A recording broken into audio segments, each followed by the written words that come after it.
Sejumlah atlet disabilitas melakukan aksi long march dengan berjalan sejauh 5 km menuju kantor Bupati Batanghari. Aksi tersebut sebagai bentuk protes para atlet dalam menuntut kesetaraan penghargaan dari pemerintah daerah yang dinilai kurang adil. Aksi long march dengan berjalan sejauh 5 km dilakukan para atlet disabilitas menuju kantor Bupati Batanghari pada Rabu pagi. Para atlet ini menuntut kesetaraan atau bonus yang sampai saat ini belum didapatkan dari Pemkab Batanghari.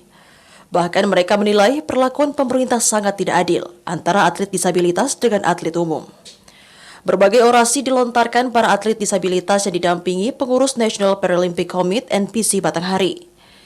Salah seorang disabilitas cabur angkat berat Yuli mengatakan, selama ini pemerintah sama sekali tidak memberikan perhatian bagi para atlet disabilitas, mulai dari pembinaan hingga belum terrealisasinya janji bonus atas prestasi Pekan Paralimpik Provinsi atau PEPAR Prof Jambi 2023. Transport kami tidak ada, konsumsi kami juga tidak ada, suplemen, apalagi jauh dari suplemen.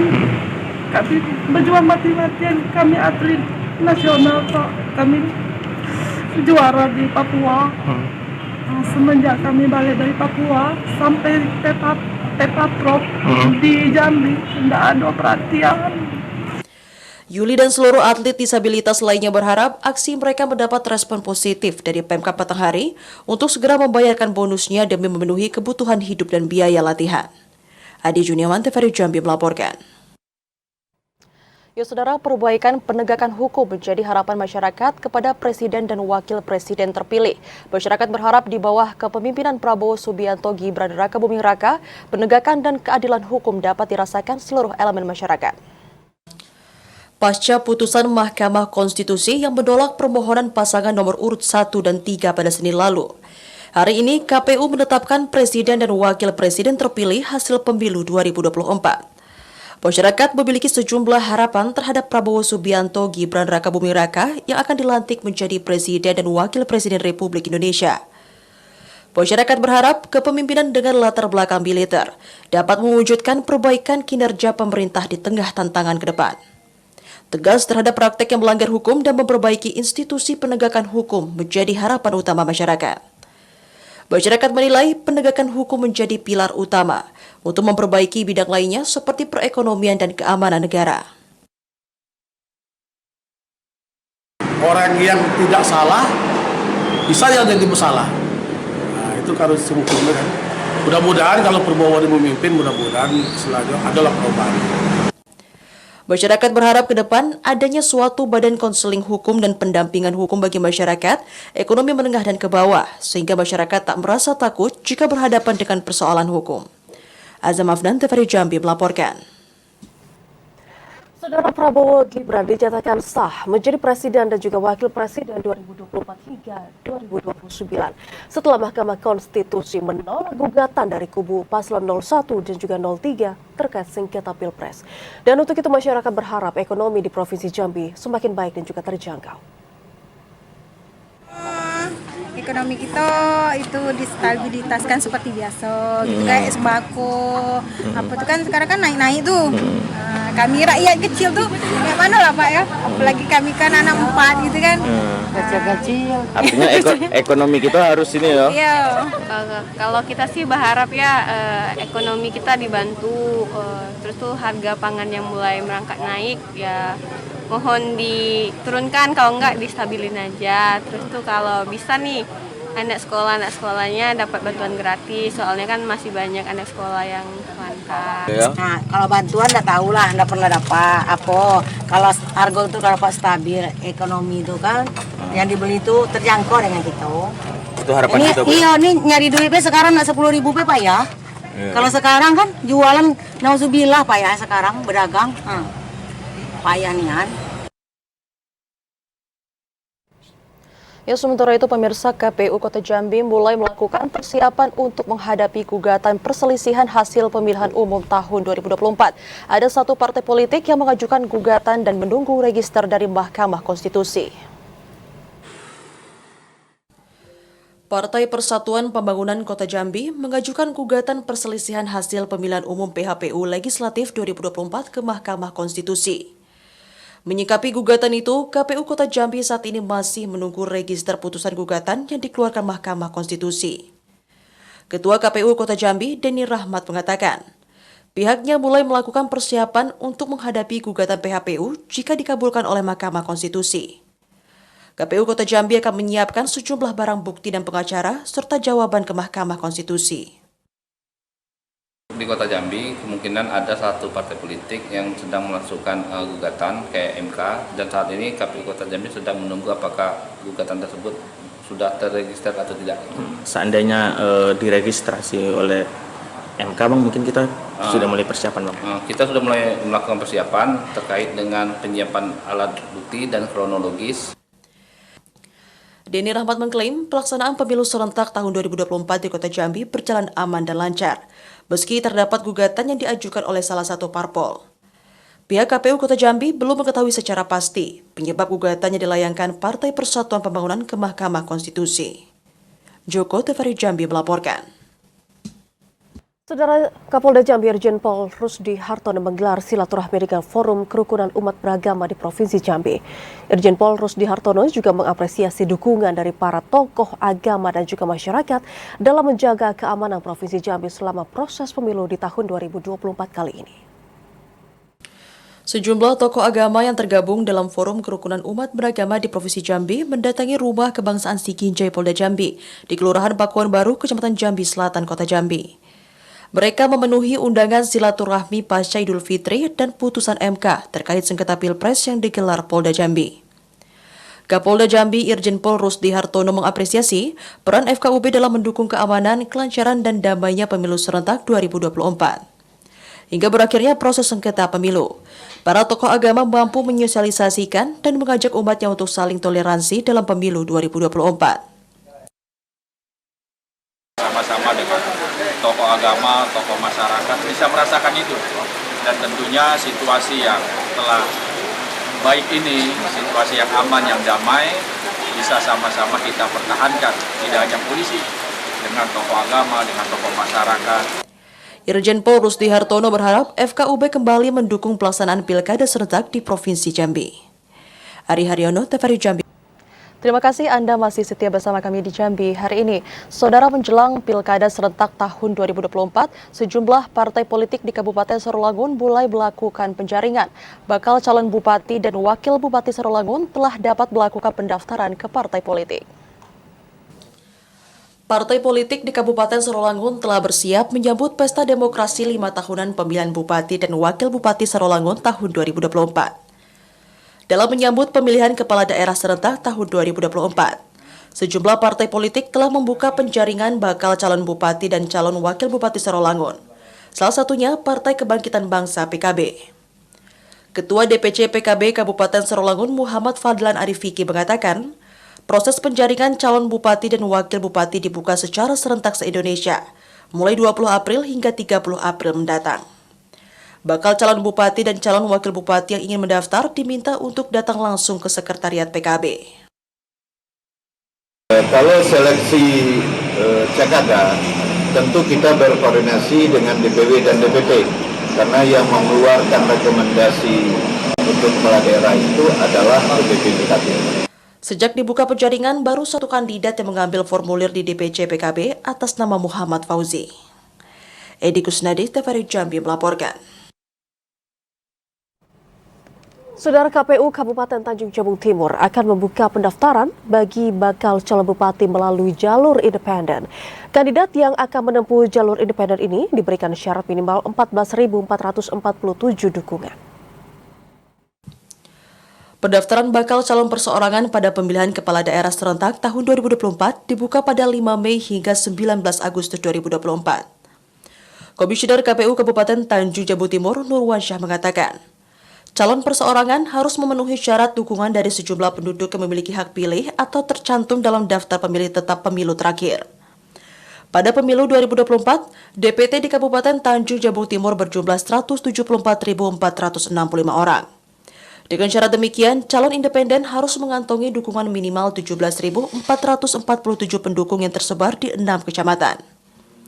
Bakal calon perseorangan harus melampirkan bukti dukungan berupa fotokopi KTP atau surat perekaman KTP elektronik dari Dinas Kependudukan dan Pencatatan Sipil, serta melampirkan surat pernyataan dukungan model B.1 KWK. Berkas dukungan yang diserahkan nantinya akan dilakukan verifikasi administrasi dan faktual sesuai aturan yang berlaku. Sementara untuk pendaftaran pasangan calon yang diusung partai politik maupun independen dimulai pada 27 hingga 29 Agustus mendatang. Syarat dukungan calon independen, kita telah menetapkan KPU Kabupaten Tanjung Jabung Timur telah menetapkan surat keputusan nomor 349 tahun 2024. Syarat dukungan itu 10% dari jumlah masyarakat yang terdaftar dalam daftar pemilih tetap. Nurwansyah menambahkan, pencalonan jalur independen sebelumnya telah disosialisasikan sejak akhir Maret 2024. Selain itu, KPU Kabupaten Tanjung Jabung Timur juga akan membuka layanan helpdesk terkait penyerahan syarat dukungan calon independen mulai 5 Mei 2024. Kliva Patria, TVRI Jambi melaporkan. Saudara, Disduk Capil Kabupaten Kerinci ditargetkan untuk menuntaskan perekaman KTP elektronik bagi wajib KTP sebelum Pilkada serentak 2024. Dari 198.173 jumlah wajib KTP, 1.500 jiwa diantaranya belum melakukan perekaman. Menjelang pemilihan kepala daerah serentak pada tahun 2024, Dinas Kependudukan dan Pencatatan Sipil Kabupaten Kerinci melakukan percepatan perekaman KTP elektronik bagi masyarakat yang masuk sebagai kategori wajib KTP.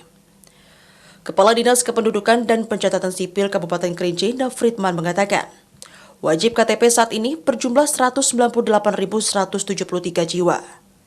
Dari jumlah itu, hanya 0,1% atau 1.500 jiwa yang belum melakukan perekaman KTP elektronik. Untuk mempermudah masyarakat dalam mendapatkan pelayanan administrasi kependudukan, selain membuka layanan di kantor Dinas Kependudukan dan Pencatatan Sipil Kabupaten Kerinci, pihaknya juga membuka layanan administrasi kependudukan di objek wisata Danau Kerinci.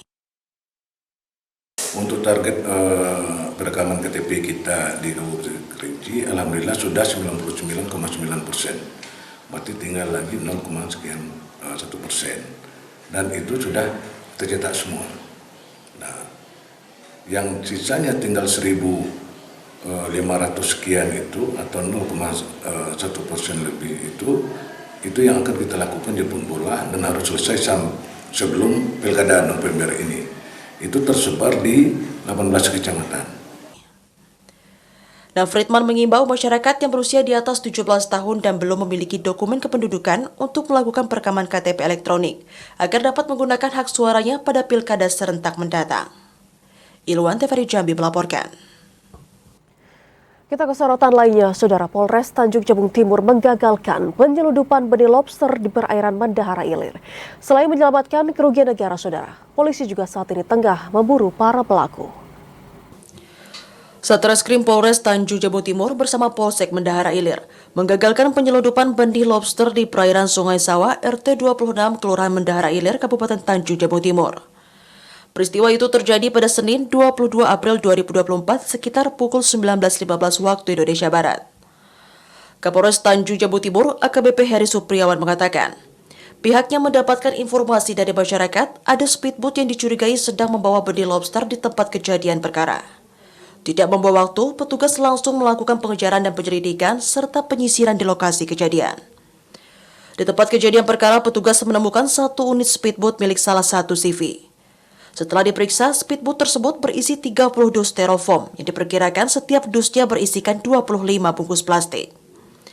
Benih lobster yang diamankan berupa jenis mutiara sekitar 4.455 ekor dan jenis pasir sekitar 144.000 ekor, dengan total kerugian negara sekitar 14,8 miliar rupiah. Selain menyelamatkan kerugian negara, polisi juga tengah memburu pelaku. Ada informasi dari masyarakat bahwa di perairan Bendahara terjadi kejar-kejaran antar speedboat. Selanjutnya personel Polsek baik unit Reskrim dan Intel melakukan penyisiran di sepanjang pantai. Selanjutnya di pinggir pantai ditemukan satu buah speedboat dengan merek Cahaya Indah, di mana selanjutnya mengecekkan di dalamnya ada masker atau dibebas 30 blok. Polres Tanjung Jabung Timur bersama tim Balai Karantina akan langsung melakukan pelepas liaran benih lobster di perairan sekitar kawasan konservasi Pantai Manjuto, Nagari Sungai Pinang, Koto 11 terusan pesisir selatan Provinsi Sumatera Barat. Kliva Patria, TVRI Jambi melaporkan. Ya, Saudara, Polres Tanjung Jabung Timur menggagalkan penyelundupan benih lobster di perairan Mendahara Ilir. Dan hingga saat ini pemirsa, polisi masih berusaha mencari tersangka yang melarikan diri. Dan untuk mengetahui informasi selengkapnya akan disampaikan oleh kontributor TVRI Jambi, Kliva Patria. Ya, selamat sore Kliva. Apa yang dilakukan Polres Tanjung Jabung Timur saat ini pasca pengamanan benih lobster? Ya, selamat sore. Dapat kami sampaikan dari Kabupaten Tanjung Jabung Timur bahwa Satreskrim Polres Tanjung Jabung Timur bersama Polsek Mendara tengah memburu tersangka ataupun pelaku yang memiliki ataupun yang membawa satu speedboat tersebut. Sebelumnya terdapat kejar-mengejar antara petugas maupun para pelaku di perairan di Sungai Sawah, tepatnya di perairan Kecamatan Mendara. Nah, dari aksi pengejaran tersebut ditemukan ada puluhan box styrofoam yang berisikan benih lobster, baik itu jenis mutiara maupun jenis pasir. Setelah itu, setelah perahu sampai ke dermaga, pelaku langsung melarikan diri, sehingga petugas tidak bisa langsung mengejarnya. Selain itu, peristiwa ini terjadi pada Senin 22 April tahun 2024 sekira pukul 19.15 waktu Indonesia Barat. Informasi ini didapat dari informasi masyarakat karena adanya speedboat yang mencurigakan membawa suatu barang. Selanjutnya benih lobster tersebut akan dilepas liarkan oleh Satreskrim Polres Tanjung Jabung Timur bersama pihak Balai Karantina Ikan di konservasi Pantai Manjuto Negeri, tepatnya di Provinsi Sumatera Barat. Demikian. Ya, Kliva, apakah jalur perairan tikus masih banyak di Kabupaten Tanjung Jabung Timur saat ini? Lalu, apa upaya preventif dilakukan oleh pihak kepolisian Tanjung Jabung Timur? Ya, berdasarkan dari informasi yang didapat dari Satreskrim Polres Tanjung Jabung Timur, bahwasannya jalur tikus yang ada di Kabupaten Tanjung Jabung sendiri masih ada. Selain di Nipa Panjang, Kecamatan Mendara Ilir juga menjadi jalur tikus tempat perairan orang-orang bertransaksi, baik itu di situ transaksi narkoba maupun transaksi benih lobster tersebut. Dikarenakan secara letak geografis Kecamatan Mendahara tersebut sangat berada jauh di ujung di Kabupaten Tanjung Jabung Timur. Demikian. Ya, terima kasih Kliva atas laporan Anda dan selamat bertugas kembali. Kita ke informasi lainnya, Saudara. BPBD Sarolangun melakukan berbagai upaya untuk mengantisipasi kebakaran hutan dan lahan. Cuaca ekstrim yang terjadi saat ini memicu terjadinya sebaran titik panas. Kepala Pelaksana BPBD Kabupaten Sarolangun, Solahuddin Nopri mengatakan, meski saat ini tingkat kelembapan tanah, hutan, dan lahan gambut masih basah, namun pihaknya tetap melakukan berbagai upaya untuk mengantisipasi dan mencegah terjadinya karhutla. Selain intens melakukan komunikasi dengan instansi terkait, Pemkab Sarolangun juga telah melakukan pemetaan sejumlah wilayah yang menjadi titik rawan kebakaran hutan dan lahan tahun 2024. Wilayah yang menjadi titik rawan karhutla diantaranya Kecamatan Sarolangun, Pauh, Mandiangin, Mandiangin Timur, Batin 8, dan Batang Asai, yakni merupakan wilayah yang terparah terjadinya karhutla pada tahun 2023. Maret sampai Agustus itu kan musimnya panas. Nanti puncaknya di setelah Agustus. Solahuddin Nopri meminta seluruh pihak selalu waspada dengan meningkatkan kesiapsiagaan dalam mencegah terjadinya titik panas yang dapat berpotensi menyebabkan karhutla saat peralihan musim. Edi Kusnadi, TVRI Jambi melaporkan. Kita ke sorotan lainnya, Saudara. Bertepatan dengan Hari Angkutan Nasional, Dinas Perhubungan Provinsi Jambi akan meningkatkan kualitas angkutan umum bagi masyarakat. Upaya tersebut dilakukan untuk bisa mengurangi mobilitas kendaraan sehingga dapat mengurangi kemacetan lalu lintas. 24 April diperingati sebagai Hari Angkutan Nasional. Diperingatinya Hari Angkutan Nasional ini bertujuan untuk meningkatkan kesadaran masyarakat terhadap angkutan umum di Indonesia. Kepala Dinas Perhubungan Provinsi Jambi, John Eka Powa mengatakan, pihaknya akan meningkatkan kualitas angkutan umum di perkotaan sehingga masyarakat nyaman dalam menggunakan angkutan umum dalam bepergian. Tak hanya itu, Dinas Perhubungan Provinsi Jambi juga akan mengeluarkan imbauan agar masyarakat kembali menggunakan angkutan umum. Upaya itu dilakukan untuk mengurangi mobilitas kendaraan sehingga dapat mengurai kemacetan lalu lintas. Oleh itu kita menghimbau agar mewujudkan kenyamanan karena jumlah ruas jalan kita terbatas dengan jumlah kendaraan, sebaiknya menggunakanlah angkutan yang sudah kita siapkan seperti BRT untuk ruas-ruas tertentu anak-anak perkuliahan itu gunakan BRT. Kalaupun menggunakan kendaraan pribadi, sebaiknya tidak terlalu banyak memanfaatkan bahu jalan untuk parkir. John Eka Powa meminta masyarakat untuk memanfaatkan moda transportasi yang telah disediakan pemerintah Provinsi Jambi, yakni Transikinjai. Joko Adli, TVRI Jambi melaporkan. Saudara, Anda kembali bersama kami di Jambi hari ini dalam segmen editorial. Saudara Gubernur Jambi Al-Haris mengukuhkan gugus tugas daerah bisnis dan HAM Provinsi Jambi. Dengan hadirnya gugus tugas ini, saudara, ditargetkan dapat berperan dalam mengawasi, mengkoordinir dan juga memfasilitasi implementasi kebijakan terkait HAM di daerah dan juga konteks aktivitas bisnis. Pemerintah Provinsi Jambi beserta Gubernur Jambi Al-Haris resmi mengukuhkan gugus tugas daerah bisnis dan HAM Provinsi Jambi pada Selasa sore. Al-Haris mengatakan pengukuhan gugus tugas daerah merupakan langkah penting untuk memastikan komitmen seluruh pihak bahwa bisnis di tingkat lokal beroperasi dengan mematuhi prinsip-prinsip hak asasi manusia. Hadirnya gugus tugas ini ditargetkan dapat berperan dalam mengawasi, mengkoordinir, dan memfasilitasi implementasi kebijakan terkait HAM di daerah dalam konteks aktivitas bisnis.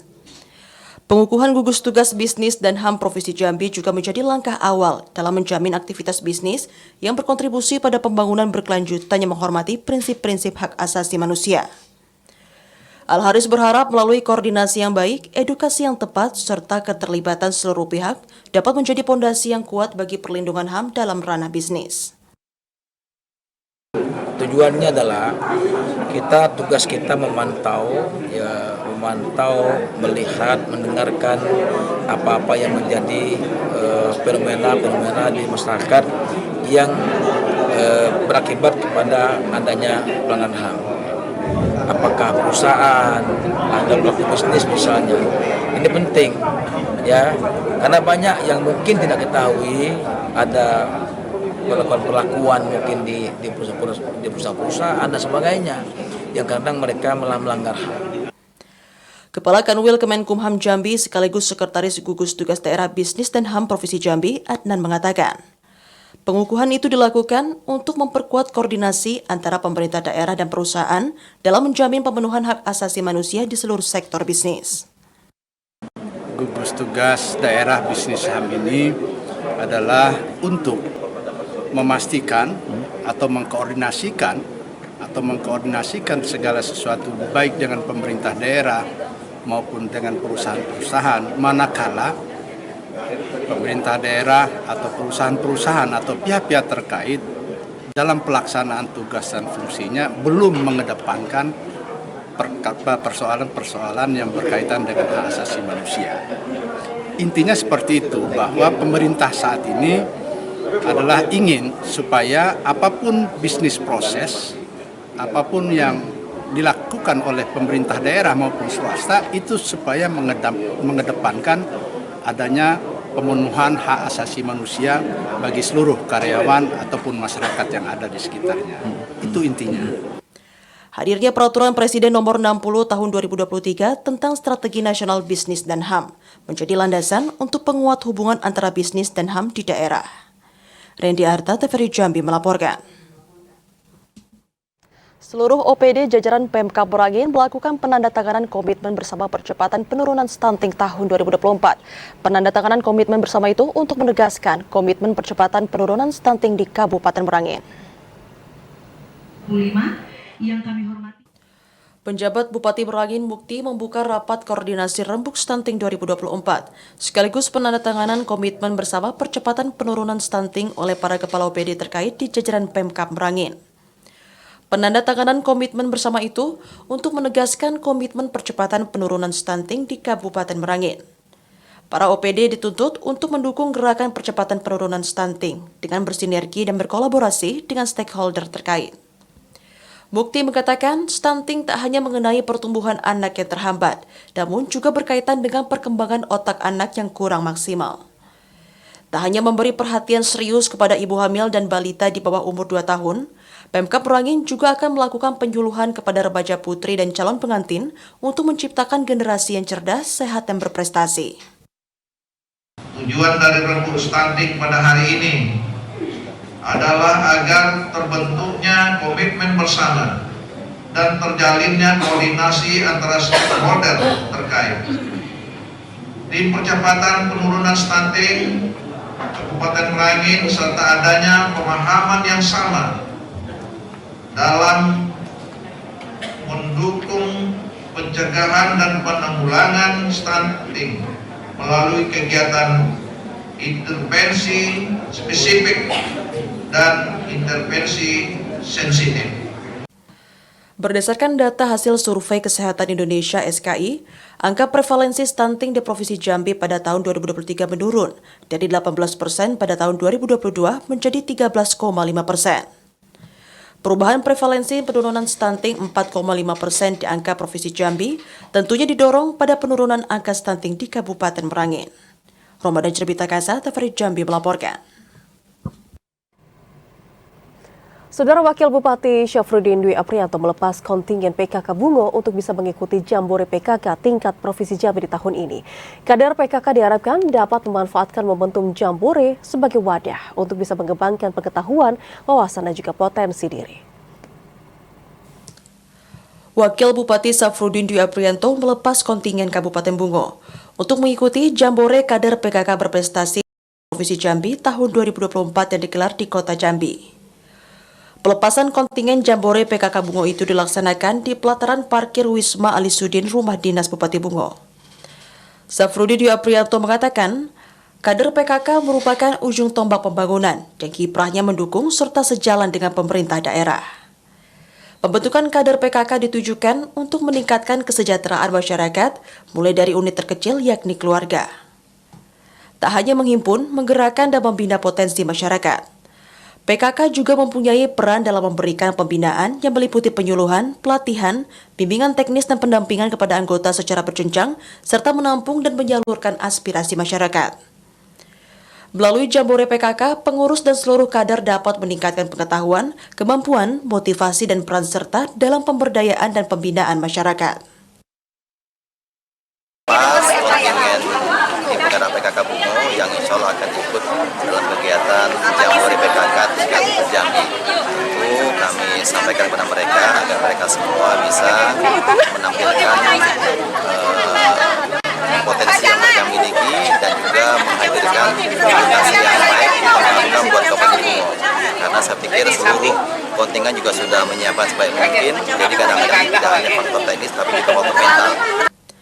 Syafruddin Dwi Aprianto meminta kepada seluruh kader PKK agar dapat memanfaatkan momentum Jambore PKK sebagai wadah untuk mengembangkan pengetahuan, wawasan, dan potensi diri. Bukriandi, TVRI Jambi melaporkan. Ya, Saudara, Wakil Bupati Bungo Syafruddin Dwi Aprianto menghadiri pembukaan MTQ 9 tingkat Kecamatan Rimbo Tengah 2024. Selain untuk meningkatkan minat baca Al-Quran bagi generasi muda, pelaksanaan MTQ juga diharapkan dapat melahirkan calon Qori dan Qori'ah muda. Wakil Bupati Bungo Syafruddin Dwi Aprianto menghadiri pembukaan MTQ ke-9 tingkat Kecamatan Rimbo Tengah. Syafruddin Dwi Aprianto mengapresiasi MTQ ke-9 tingkat Kecamatan Rimbo Tengah yang digelar di Kelurahan Cadika. Kelurahan Cadika menjadi tuan rumah pembukaan perdana MTQ tingkat kecamatan yang dilaksanakan pemerintah Kabupaten Bungo di 17 kecamatan. MTQ tingkat kecamatan yang rutin digelar oleh Pemkab Bungo setiap tahunnya ini bertujuan untuk meningkatkan pengetahuan serta minat baca Al-Quran kepada generasi muda. Tak hanya itu, pelaksanaan MTQ itu juga diharapkan dapat melahirkan calon Qori dan Qori'ah muda. Kita mengawali kegiatan MTQ tingkat kecamatan dalam Kabupaten Bungo dan perdana diawali dari Kecamatan Rimbo Tengah tanggal 22 April 2024, nanti insya Allah akan berakhir tanggal 11 Juni di hati batin pelayan. Kita berharap acara ini di samping kita ingin mencari bibit Korikoriah dari masing kecamatan, pesan pentingnya adalah depan ini merupakan bagian dari pembangunan. MTQ ke-9 tingkat Kecamatan Rimbo Tengah diikuti oleh 2 kelurahan dan 2 dusun dengan jumlah peserta mencapai 144 orang dan 16 ofisial. Selain cabang tilawatil Quran, MTQ tingkat kecamatan ini juga memperlombakan cabang syarhil Quran, fahmil Quran, dan hafiz Quran. Mukriandi, TVRI Jambi melaporkan. Bupati Tanjung Jabung Barat Anwar Sadat Saudara meresmikan komplek tempat pemakaman umum Berkah di daerah Sialang, Kecamatan Tungkal Ilir. TPU Berkah ini menjadi tempat pemakaman umum pertama di Provinsi Jambi yang memiliki taman ruang terbuka hijau. Peresmian TPU Berkah berkapasitas 7.000 makam ditandai dengan penandatanganan prasasti oleh Bupati Tanjung Jabung Barat Anwar Sadat. Penandatanganan prasasti tak hanya disaksikan oleh masyarakat dan tokoh masyarakat, namun juga penghibat tanah. Anwar Sadat mengatakan, TPU yang mencapai 3,5 hektar itu merupakan gabungan dari tanah wakaf warga, pemerintah, dan lokasi makam yang memang telah ada sebelumnya. TPU Berkah menjadi tempat pemakaman umum pertama di Provinsi Jambi yang memiliki taman ruang terbuka hijau. Pembangunan TPU Berkah berawal dari banyaknya lokasi TPU di Kota Kuala Tungkal yang terkesan jauh dari kategori layak, terutama dilihat dari sisi estetika keindahan. Kita ingin memberikan perimbangan ya, jadi kita tidak membangun manusia yang hidup, tapi juga kita menyiapkan fasilitas untuk orang mati. Ya. Karena pada dasarnya mereka juga ada kehidupan di dalam kuburnya. Gitu. Jadi hak mereka juga kita sampaikan. Nah, mudah-mudahan dengan kehadiran Taman Pemakaman Umum Berkah ini dapat menyahuti kegelisahan masyarakat kita, sekaligus juga semakin hari kan tanah semakin sempit, ya belum lagi pengelolaan TPU swasta ini semakin hari semakin mahal. Kadis Perumahan dan Kawasan Pemukiman Kabupaten Tanjung Jabung Barat Syafrun mengatakan, pembangunan TPU Berkah merupakan inisiasi dari Bupati Tanjung Jabung Barat Anwar Sadat yang melihat kondisi TPU yang kumuh. Ini anggaran tahun 2022 perubahan sama 2023 murni. Mungkin di perubahan 2024 ini kita anggarkan ini. Target kita penambahan klaster. Ya, kita fokus kalau bisa yang sisa ke depannya yang belum dipindahkan kita pindahkan.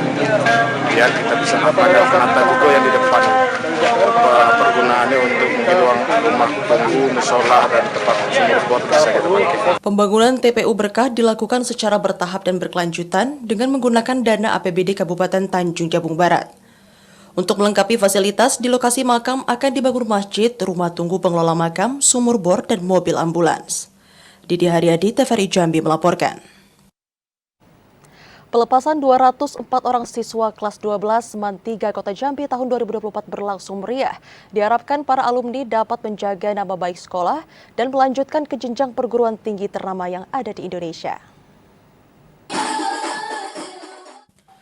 204 siswa kelas 12 Madrasah Aliyah Negeri MAN 3 Kota Jambi telah menyelesaikan kegiatan belajar mengajar. Hal itu ditandai dengan kegiatan pelepasan siswa yang dilaksanakan di Gedung Putih Telanai-Pura Kota Jambi.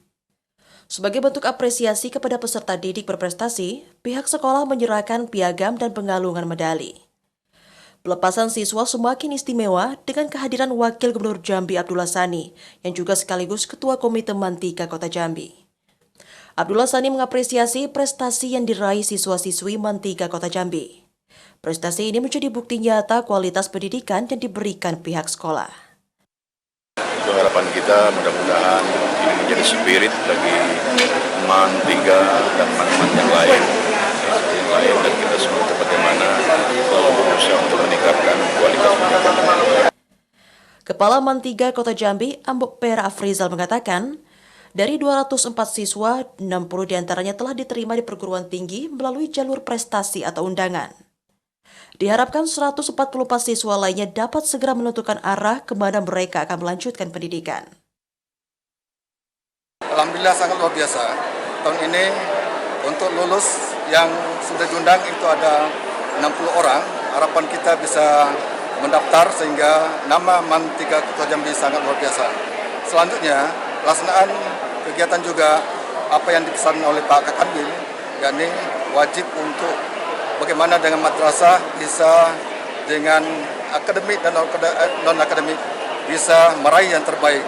Sehingga OSN 2 MAN 3 Kota Jambi dapat meraih dan insya Allah ada beberapa siswa untuk mengikuti tingkat provinsi. Dan amat sangat luar biasa tahun ini dilaksanakan di Gedung Putih. MAN 3 Kota Jambi berkomitmen untuk terus meningkatkan prestasi baik akademik maupun non-akademik, serta akan mengikuti berbagai kompetisi baik tingkat provinsi, nasional hingga internasional. Andri Wijaya, TVRI Jambi. Saudara, terkait dengan rakor pemberantasan korupsi, Gubernur Jambi Al-Haris berkomitmen akan terus mendukung upaya pemberantasan korupsi yang berkesinambungan. Sinergi KPK bersama pemerintah daerah dan juga seluruh instansi terkait merupakan bagian dari upaya bersama untuk terus meningkatkan kualitas tata kelola pemerintahan. Gubernur Jambi Al-Haris membuka rapat koordinasi sinergi dan penguatan pemberantasan korupsi para kepala daerah seprovinsi Jambi. Al-Haris mengapresiasi rakor sinergi pemberantasan korupsi itu sebagai upaya berkelanjutan dari upaya-upaya yang telah dilaksanakan sebelumnya. Sinergi KPK bersama pemerintah daerah dan seluruh instansi serta pihak terkait merupakan bagian dari upaya bersama untuk meningkatkan kualitas tata kelola pemerintahan. Pemerintah Provinsi Jambi terus mendukung upaya KPK dalam pemberantasan korupsi sebagai strategi untuk meningkatkan kemajuan daerah.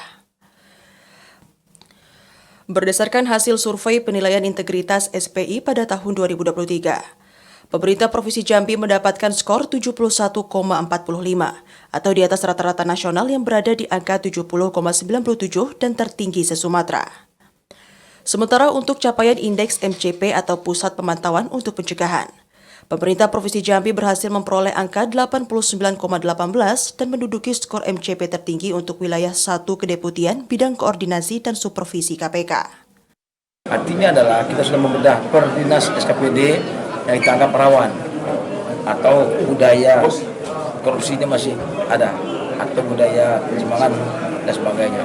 Nah, ini penting saya kira agar kita bekerja dengan aturan yang jelas, dengan sistem yang benar, kemudian juga fokus bagaimana kita menggunakan uang negara dengan sebaik-baiknya di jalur yang benar, jalur yang aturan yang benar, dan tidak menimbulkan kerugian negara. Nah, ini intinya itu. Untuk memaksimalkan percepatan pembangunan daerah, pemerintah Provinsi Jambi akan terus mendukung upaya pemberantasan korupsi secara sinergi dan berkesinambungan. Rediarta, TVRI Jambi melaporkan. Kita ke informasi lainnya, Saudara. Ketua Kelompok Masyarakat Desa Rukam, Kecamatan Tanggorajo, Kabupaten Muaro Jambi, Jangci, divonis 3 tahun penjara oleh Hakim Pengadilan. Terdakwa terbukti bersalah setelah penyalahgunaan anggaran negara yang ditafsir mencapai 299 juta rupiah. Sidang lanjutan kasus dugaan korupsi proyek Pamsimas penyediaan air bersih di Desa Rukam, Kecamatan Tanggorajo, Kabupaten Muaro Jambi, kembali dipersidangkan di Pengadilan Negeri Jambi. Sidang yang diketuai Tatap Urasima itu beragendakan pembacaan vonis oleh majelis hakim. Dari vonis itu, terdakwa Jangci selaku Ketua Kelompok Masyarakat Pokmas Desa Rukam, Kecamatan Tanggorajo, Kabupaten Muaro Jambi, divonis hukuman 3 tahun penjara. Jaksa Penuntut Umum Kejari Muaro Jambi, JP Indra Gunawan mengatakan, Jangci didakwa bersalah karena terbukti melakukan tindak pidana korupsi pada proyek Pamsimas penyediaan air di Desa Rukam, Kecamatan Tanggorajo, Kabupaten Muaro Jambi. Pada proyek itu, Jangci diamanahkan kepala desa sebagai ketua kelompok masyarakat. Dari jumlah anggaran proyek 400 juta rupiah, 299 juta diantaranya disalahgunakan terdakwa. Kasus pengerjaan proyek Pamsimas, kegiatan Pamsimas di Desa Rukam, Kabupaten Muaro Jambi, Kecamatan Taman Raja. Terus? Terdakwanya adalah ketua kelompok masyarakat yang ditunjuk sama kepala desa berdasarkan surat keputusan dari Kades. Usai vonis, Jaksa Penuntut Umum menyatakan akan pikir-pikir terhadap vonis hukuman yang dijatuhkan karena lebih ringan dari tuntutan JPU yakni 5 tahun penjara. Hakim memberikan Jaksa Penuntut Umum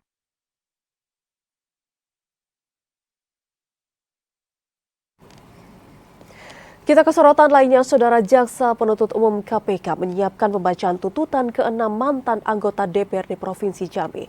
Dan untuk bisa mengetahui informasi selengkapnya, Saudara, saat ini kita sudah terhubung dengan kontributor TVRI Jambi, Asar Fatalangi, langsung dari Pengadilan Negeri Jambi. Selamat sore, Asar. Jaksa Penuntut Umum KPK menjatuhkan pasal berapa saja untuk 6 orang terdakwa ini? Ya, selamat sore Siska dan pemirsa. Bahwasanya sidang kasus dugaan tindak pidana korupsi pengesahan RAPBD Jambi tahun 2017-2018 akan memasuki tahap akhir.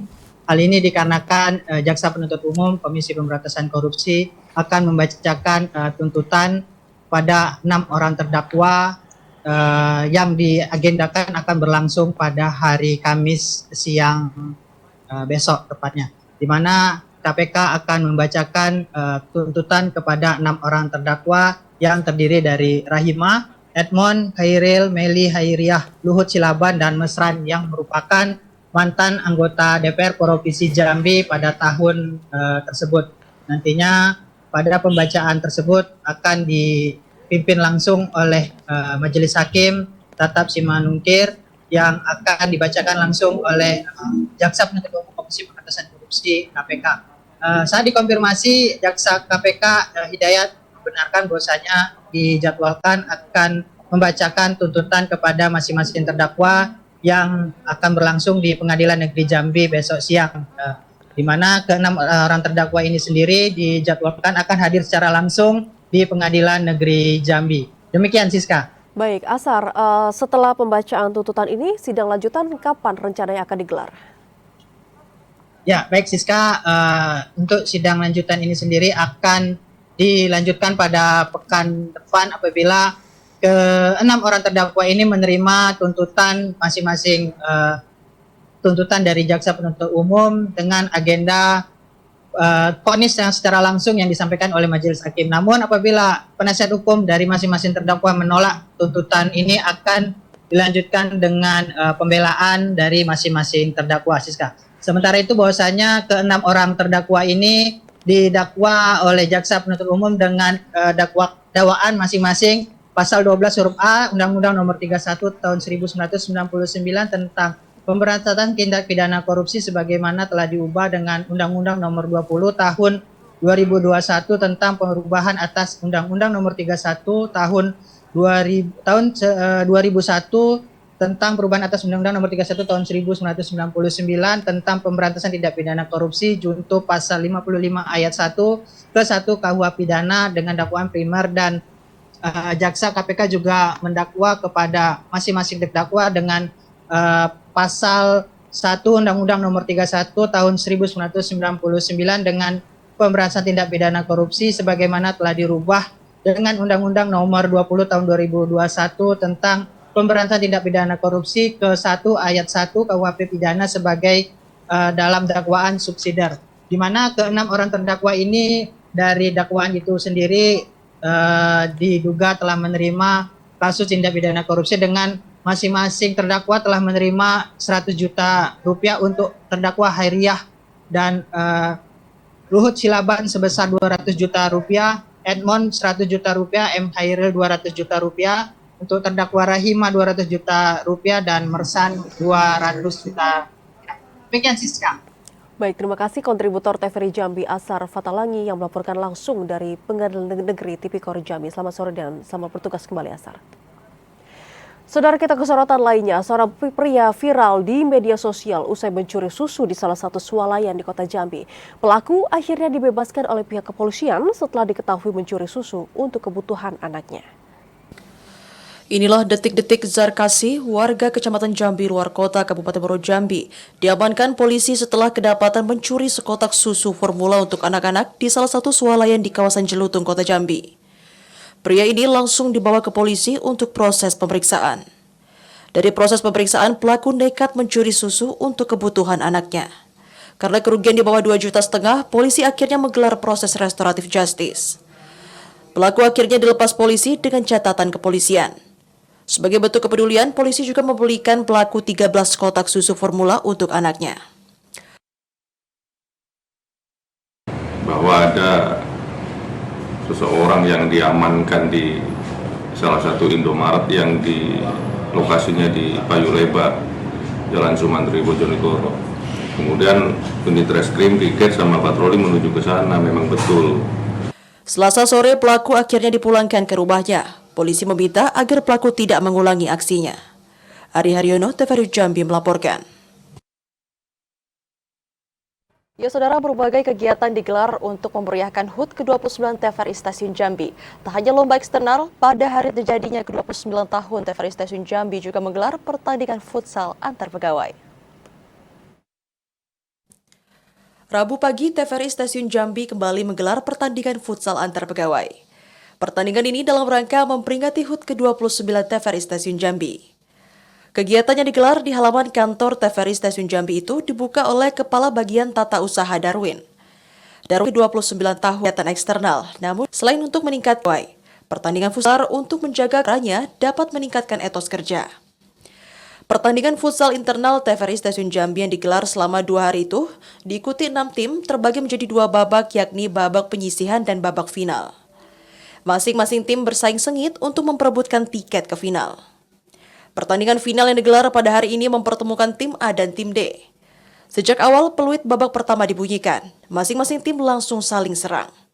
Pada babak pertama, tim A unggul atas tim D dengan skor 2-1. Di babak kedua, pertandingan semakin sengit dengan skor 3 sama. Tim D keluar sebagai juara setelah menang adu penalti melawan tim A. Yazi Santoso, TVRI Jambi melaporkan.